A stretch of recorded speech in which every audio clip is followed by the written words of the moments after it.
Let's take a look at my portable Digipeater kit. Stick around and we'll get right to it. Real quick before we get going, I've got to give a shout out to these guys. They're my latest patrons over on Patreon. If you'd like to help support the channel, I'll leave a link to Patreon down in the description below. So after last week's video, I've gotten quite a few questions on this portable Digipeater kit. What all is in it and how I use it other than what we used in that set video. So today I wanted to try to answer as many of those questions as possible. So let's go ahead and jump over to the tabletop and let me walk you guys through what's in the bag. So the bag I'm running for this is a Maxpedition Fatty Organizer. And guys, I'll leave links to everything down in the description below if you happen to be interested.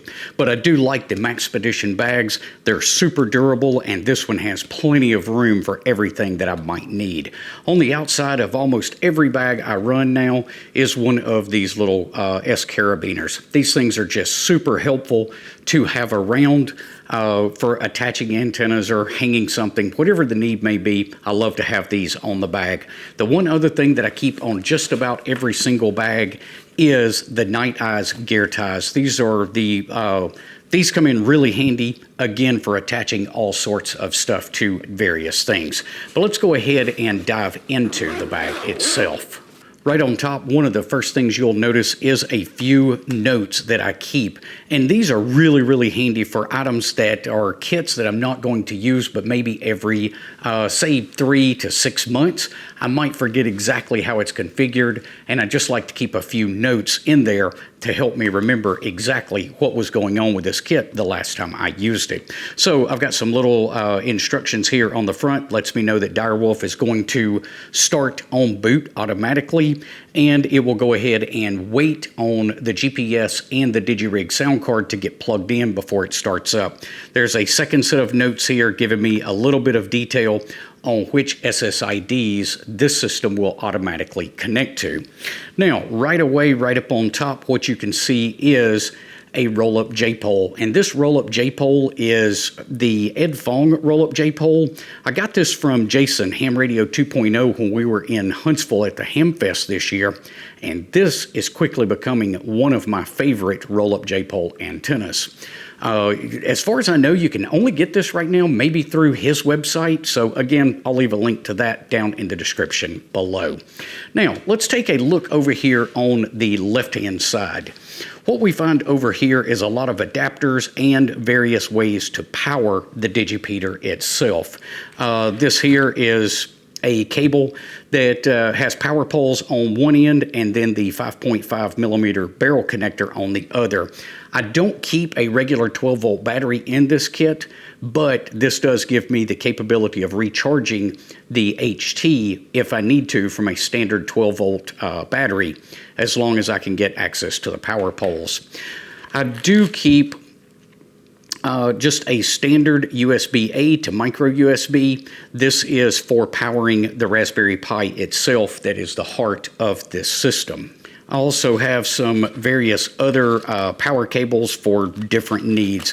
This one will go 12 volts and reduces everything down to 5 volts with this converter board. That's something I built a long time ago, and I just find that I like having it in this kit just in case I need it. Now, to power everything on the system is this battery here. This battery here will give me both 5 volts out and 12 volts out, and I believe this is a 20,000 or 26,000 milliamp hour battery. This one is actually not available on Amazon anymore, but I have found one that is a close replica of this that will work as well. I also keep down in here just a standard little signal stuff antenna with a BNC connector on it. The roll-up J-pole that we saw just a few minutes ago also has a BNC connector, and that works well with the FT65 that I have adapted to take these BNCs.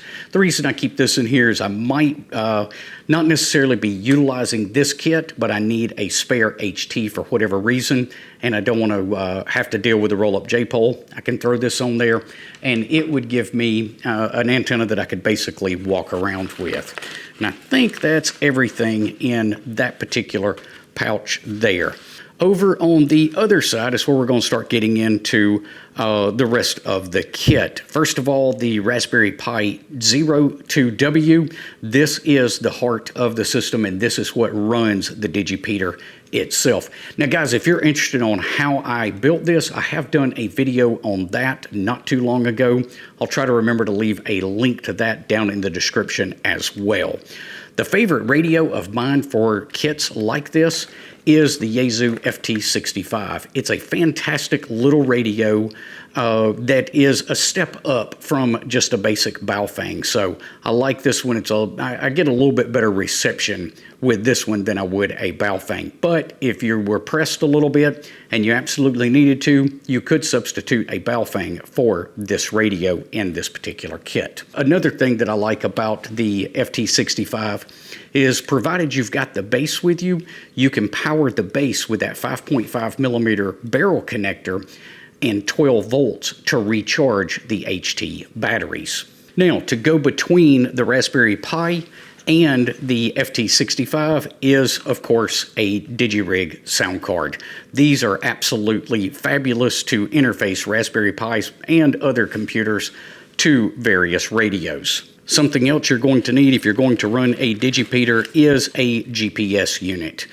This one is a BU353S4 GPS. This is a really nice GPS. It's quite a bit more sensitive compared to some of the other low-end USB type GPSs. So I really like this one in this bag, and it locks on usually within under 2 minutes, and most of the time it will lock on inside as well. Now, one other cable that you will find down in here is this one. This one goes with the battery.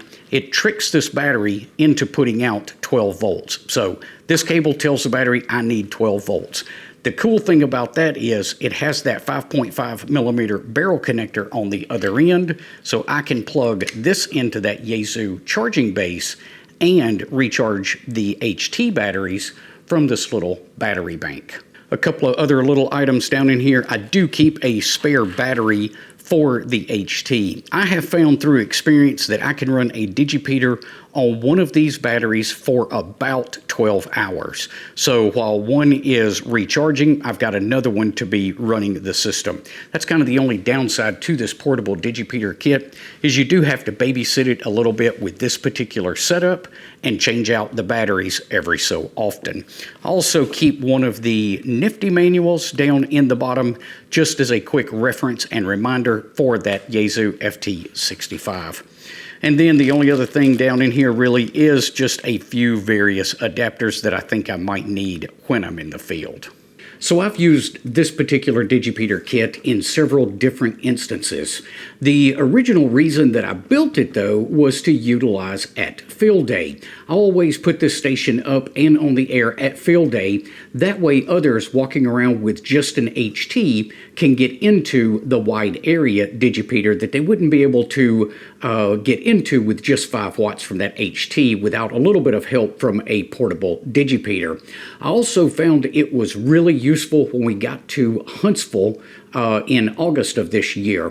I was able to put this up, and now everyone inside the state park, Monsanto State Park, could get into the Digipeater with an HT, which just wasn't possible from everywhere in the park before I put this thing on the air.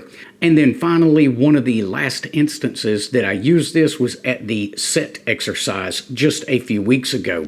I couldn't get into the wide area Digipeater from inside the building, so being able to deploy this kit outside in my truck allowed me to get into the APRS system from inside the building. That allowed me to both track what was going on around us, and it also allowed me to put objects on the map and have that dispersed over RF, and it allowed me to have APRS messaging capability. I hope you found today's information useful. Be sure to give us a thumbs up before you head off. We will see you guys on the next one. Until then, 7-3.